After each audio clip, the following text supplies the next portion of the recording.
big, warm round of applause for Elon and Sarah Lacy.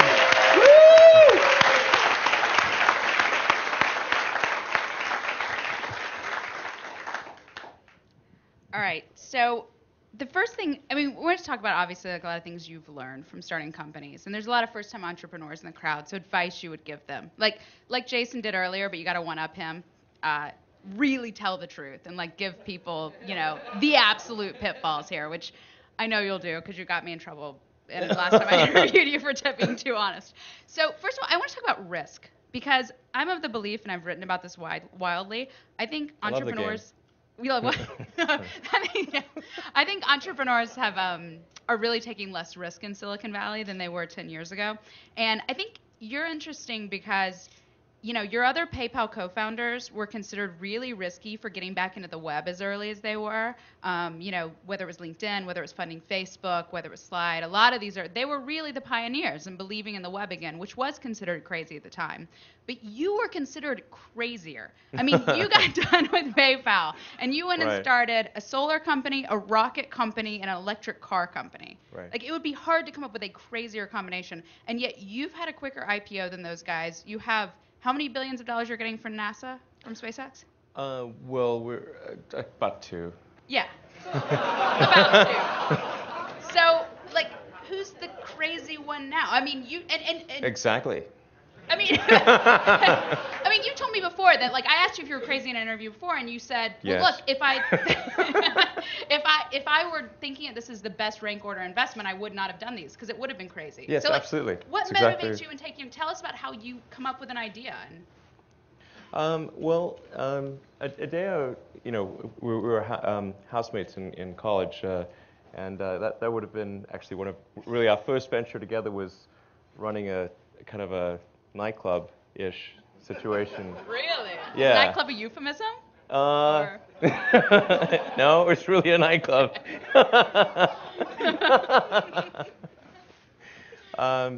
Yeah, well, we had this. That's how we first met. We were actually just transfer students to UPenn and staying in like this dorm situation, which was not a lot of fun.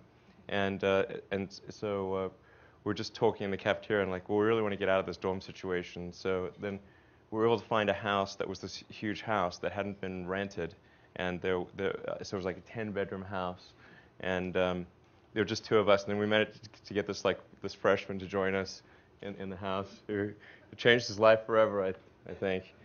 And that freshman was? That was hell. Yeah, he took a different path after that year. Can you tell us the most outrageous thing that happened in this nightclub? You know, what's the amendment you plead after the 5th? Yeah. But I did have my mom there one night, and it's just like she came to visit us. Like, by the way, we're holding a kind of a party tonight, and anyway, that was a lot of fun. Adeo kind of took care of the entertainment and the decoration in the house. It was sort of like a New York nightclub, basically. What was your role? I was kind of the sober one. You were the sane one? No, yeah. Well, it's all relative, you know. Yeah. Anyway, so. Right. So back to taking risk. Yeah. So that was actually quite risky, by the way. If we'd been bust, we would have been in deep trouble. But so let's see. So in college, I was trying to think of what are the 3 areas that would most affect the future of humanity, at least in my opinion. And the 3 areas that I could come up with were the internet, the transition to sustainable energy, both production and consumption, and space exploration, but particularly making life multiplanetary. So it wasn't from the perspective of those were the things that I would expect to be involved in, but rather those were the things that I thought in the absolute would most affect the future of humanity. So those were the things that if I had the opportunity, I would like to get involved in. And my initial thought was that I was to actually do something in electric vehicles. And so I actually came out of Silicon Valley, spent a couple summers at a place called Pinnacle Research, which developed high energy density ultracapacitors but they're super expensive. So I decided I was going to come to Stanford, do a PhD in applied physics and material science, and just kind of try to figure out if there was a way to mass produce supercapacitors or ultracapacitors at low enough price and high enough energy density for them to be a energy storage solution for electric vehicles. And that's what originally brought me out here. And that was in '95. And so I was trying to figure out, would this work or wouldn't it work? And this is one of those problems where you're not entirely sure whether success is one of the possible outcomes. Right. Well, and that's one thing that VCs don't want to fund. That's really changed in Silicon Valley. There's this stigma associated with like so-called science fair projects. Right. So like an ultracapacitor of low enough cost and high enough energy density to compete with batteries, that's one of those things where you could spend several years and then the conclusion would be this is not possible. Right. So I thought, okay, well but that was the path that I was embarked upon. You at least add something to the tree of knowledge. You add a few more nodes to the tree of knowledge. But that summer I was kind of just experimenting with some internet software, and I thought, well, I think the internet's going to be something that really fundamentally changes the world. It just seemed like the world was acquiring a nervous system. Like previously we were like this multicellular creature but without a nervous system, and now we have acquired a nervous system. You could be in the jungles of Africa, or I have been in the last. Right. I was from Africa, actually. I'm just from a small village in Africa. Great. Cool. Would you see the World Cup? No, I'm the biggest loser. I went just before the World Cup to speak at a conference and then left, unfortunately. Did you go back for the World Cup? No, I was doing a Tesla IPO. Oh. That's a good excuse. That's a good excuse. So, do you think that people are taking enough risks? Do you see people coming out of school and there's a lot of people who've said that America has lost its fascination with science. I mean, we don't have kids anymore growing up and wanting to be an astronaut. We don't have kids, in getting chemical sets for Christmas. I mean, you obviously were one of those kids who was very into science. I think that's slight liability issues or something. Well, yeah. So my father was an engineer, and so I grew up in an engineering situation, electrical mechanical engineering, and but I think if that hadn't been the situation, then I would have had little exposure to it, even in South Africa. So I think one of the things maybe that engineers should have more kids. Whether it's nature or nurture, they're more likely to become engineers. You're doing that. You have like 25 yeah, kids, right? I'm doing my civic duty. I've got to make up for lost ground with some others. Okay, so this whole event is put on by the funded. So let's talk about funding. You've started several companies in very wildly different spaces. Yeah. You've done quite well yourself. From what unless the numbers have changed, last I heard, you I think put it was 180 million between Tesla and SpaceX of your own money. And SolarCity, yeah. But right. really, it's sort of around 100 million for SpaceX. That's about 70 million for skin Tesla. in the game. Yeah. That was all the skin I had, actually. Really? Yeah. What? Tell us about yeah. You don't see that. I mean, that just caught me off guard because you don't see that a lot in Silicon Valley. I mean, all the skin you had, meaning you were eating ramen noodles, or meaning you also had $1 million house. How do you quantify that? It was all the same. Basically, all liquid assets were sold. I don't even own my house. Yeah, and actually, as was publicized, I had to borrow some money from friends late last year to fund living expenses. So let's talk about this whole idea of having that degree of skin in the game. I mean, there's a lot of people who make a lot of money and invested in their friends' companies and become angels. I mean, you didn't go that route. There's also a lot of people who just want to keep that money and want to raise a lot of venture capital. I mean, you had crazy ideas, but you also had already had a success. You probably could have raised venture capital. Why put that much of your own money? Was it out of need? Was no one going to fund a rocket company? Yeah. Well, The sort of surprise thing came really in sort of 2007 when it was clear that Tesla was in a very difficult position and would need to recapitalize the company, essentially double fund the company. So just to sort of, it was either that or let Tesla die. And why was Tesla in that position? That is a long answer. Just there'd been a number of mistakes made by the management team there that just were very expensive mistakes, and a lot of them, and they'd not been brought to light until kind of really the 13th hour. So we had sort of scaled up our production inventory, so we'd spent a lot of capital on production inventory, but there were a lot of parts that had been ordered that were wrong, that didn't work, that were out of spec, that just didn't, were just problematic. So we had huge write-offs on inventory, and we had to redesign a whole bunch of parts and resource change suppliers in a number of cases. So did you do a recap?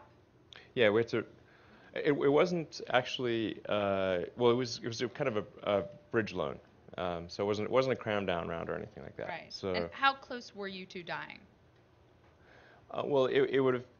So that was the fundamental issue. I had a choice of either taking all my reserve capital and applying it to Tesla, basically all free capital, or Tesla would die. Those were the two choices. And finding funding from investors when the company was in the state it was in, it was just, there was no chance. Mm-hmm. We would not survive any diligence process. Mm-hmm. So across your companies, on a scale of 1 to 5, what have been your experiences with venture capital? 1 being, I guess we'll go with the voting we did tonight. 1 being the worst and 5 being the best. I mean, people, the VCs get a lot of shit, but they are to some degree the lifeblood of this industry. I mean, where do you fall in that? Have you had good experiences or mostly bad experiences? I think probably medium. George Zachary said you can't give 3s. Well, I think it varies considerably based on which venture capitalist is doing the deal. I think that probably varies maybe as wildly as the individual entrepreneurs. I think there are some good venture capitalists, but most are not. Go on. No, it's there's some. I think just like there are some. Only a few companies ultimately succeed. I think the same is probably true of venture capitalists.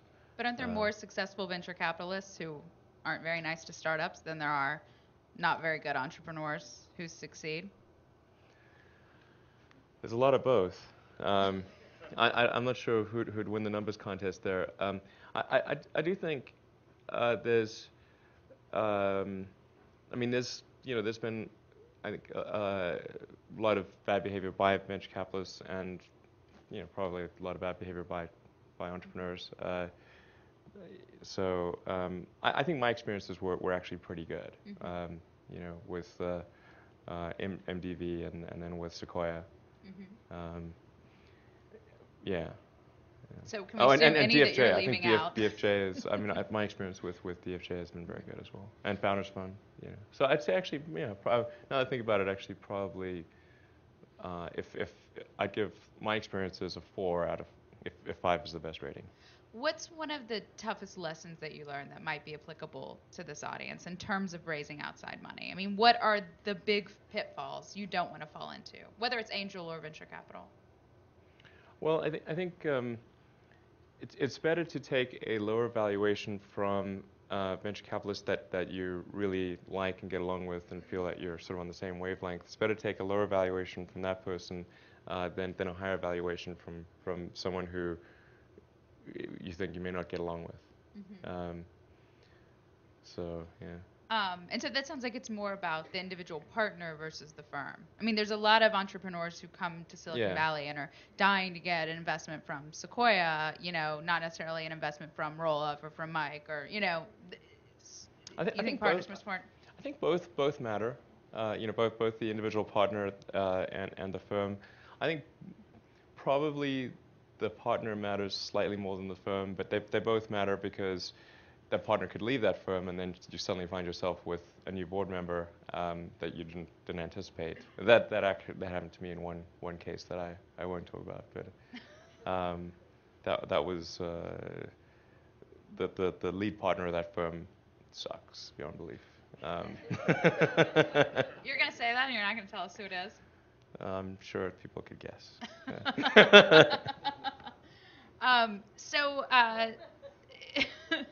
So obviously a lot of your success, particularly with Tesla. None of the names I've mentioned, by the way, in case you're wondering. All right, so it's not Sequoia. It's not DFJ. It's not, I'm trying to remember who else you mentioned. Refresh the ones it's not. It's not Founders Fund. I'll just do a search. I think very highly of DFJ and Founders Fund, and obviously Sequoia's reputation is great, and MDV is fine. So none of the names I mentioned are the one I'm referring to. Yeah, I think I'll do a Google search. I'm going to do it right now. No, I'm kidding. What do you think about the way venture capital has changed in the time you've been out here? I mean, a lot of money has flowed into the asset class. The bust notwithstanding, more money was flowing into the asset class. The returns of, once 99 and 2000 fall off, will be at or below the S&P 500, which has never happened in the industry before. Is this industry viable? Do you think it's broken? Do you think there's just too much money and it needs to get out?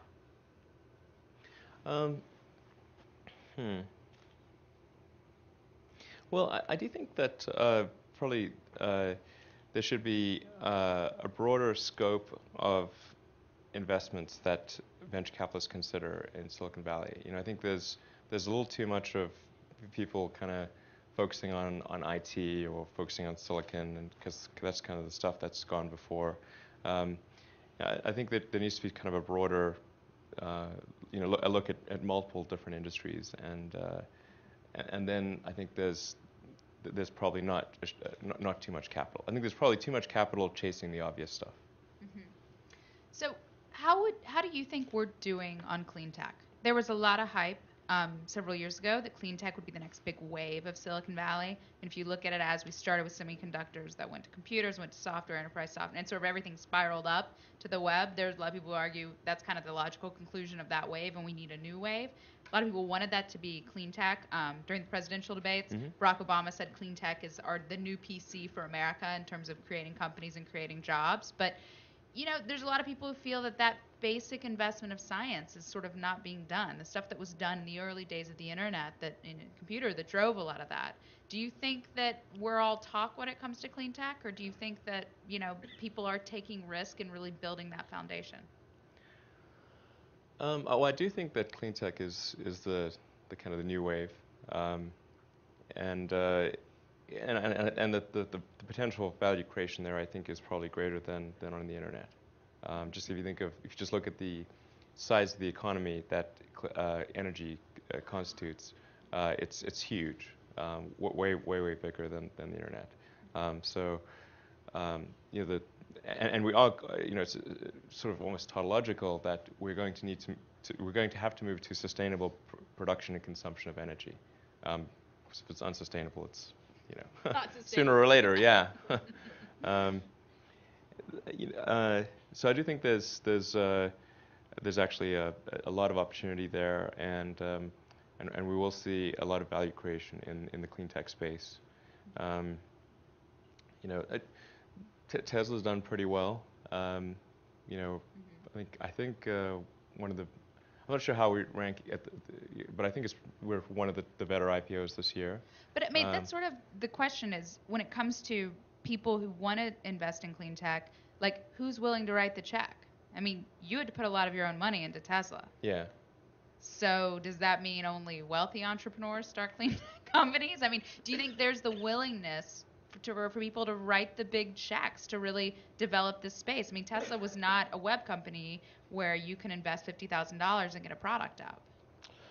No, but if you look at something like PayPal, people might assume that hey, PayPal was not a high capital endeavor, but we spent about the same, actually maybe more on PayPal before going public than we've done on Tesla.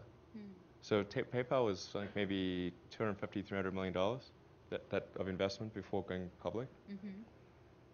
So it wasn't small change, and it is a little harder to get at like a demonstration article when you're talking about physical hardware than if it's a website and you can do sort of a quick demoware and whatnot. But I think in terms of capital, I think that there is I think there's actually sort of a misapprehension about the capital needs of a internet startup versus say a car company or a solar company or something like that. What's And in the fact, cheapest? the most capital efficient company so far, and which will be is actually my highest return on investment, is SolarCity. By far. We never hear about SolarCity. Tell us about it. How much did you put in? How much is it doing? I mean, that's a bold statement of the three. Yeah, well, it's just factually true. It's not the largest. It's not the largest return in absolute dollars, but it's the largest return on investment. Yeah, I think it's at this point 10x worth 10x what my original investment was in my portion of the company. Actually, maybe more than that, maybe 12x.